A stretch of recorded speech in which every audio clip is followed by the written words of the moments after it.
अनैतिक कार्य के लिए नैतिक नियम बने हुए हैं और खास तौर से जो संसद है, संसद के अंदर जो चुने हुए प्रतिनिधि हैं, उन पर बहुत ज्यादा इसकी जिम्मेदारी होती है।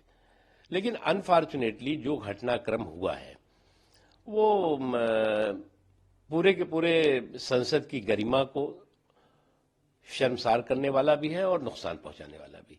इसलिए जो एथिक कमेटी ने इस संबंध में चर्चा की है, निश्चित तौर से उसके जो अधिकार है उसके तहत, स्पीकर साहब के जो अधिकार है उसके तहत ऐसी कार्रवाई जरूर होनी चाहिए जो सबक भी बने और संदेश भी बने। सर, वही निशिकांत दुबे जो सांसद वो कह रहे हैं कि लोकपाल ने कहीं सीबीआई इंक्वायरी की इसमें मांग कर दी है।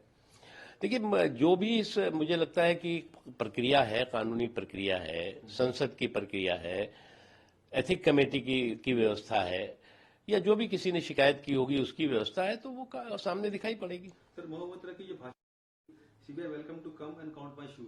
देखो, चोर मचाए शोर, अब और उनके लिए हम क्या कहें, लेकिन इतना जरूर है कि जो कुछ भी हुआ और जो कुछ भी दिख रहा है और जो कुछ भी जो है वो सारी तथ्य जिसकी तरफ इशारा कर रहे हैं वो नॉट गुड टेस्ट। सर, क्योंकि चुनावी कमलनाथ ने, दिग्विजय सिंह ने माफ कीजिएगा, उन्होंने कल बोला है कि ओबीसी को लेकर लगातार जो बीजेपी हमला रहती है कि उनका कहना है कि कांग्रेस में 3 बड़े नेता ओबीसी के हैं, जो बीएम मोदी हैं वो सबसे बड़े झूठे हैं। देखिए, मोदी जी के सुशासन और समावेशी सशक्तिकरण के काम की गिनती ने कांग्रेस के जो सामंती गणित है उसको गच्चा दे दिया है। अब जब कांग्रेस का सामंती गणित जो है वो गच्चा खा जाएगा तो उनके नेताओं के इसी तरह से बहके बहके बिगड़े बिगड़े बोल सुनाई पड़ेंगे, क्योंकि उनको इस बात का आज भी एहसास नहीं है कि आज हिंदुस्तान बदल चुका है, भारत आज परिवर्तित हो चुका है। आज जो है वो परिवार के घोंसले और पप्पू के चोचले में सिमटा सिकुड़ा हिंदुस्तान या भारत नहीं है। आज जो है वो परिश्रम और परिणाम वाला भारत है। और नरेंद्र मोदी जी ने जो सबसे बड़ा काम किया है, जो परिवार की परिक्रमा को परास्त करके परिश्रम और परिणाम को प्राथमिकता दी है, जिसका कि परिणाम सामने दिखाई पड़ रहा है। और इसी काम की, मोदी जी के काम की गिनती ने इस कांग्रेस के गणित को बिगाड़ दिया है।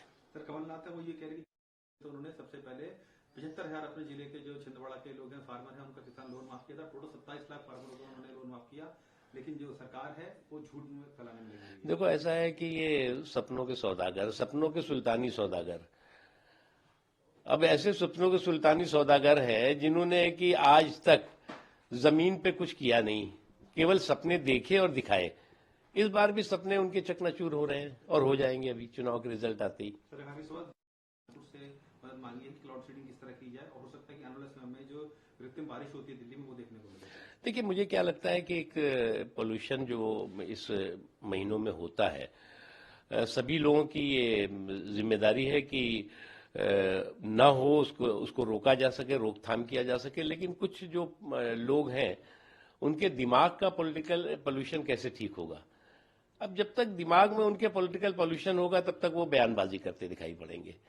और पोल्यूशन के लेकर के कोई सीरियस एफर्ट भी होगा तो भी जो है वो उसमें जो है वो यस एंड नो करते दिखाई पड़ेंगे, आड एंड इवेंट करते दिखाई पड़ेंगे।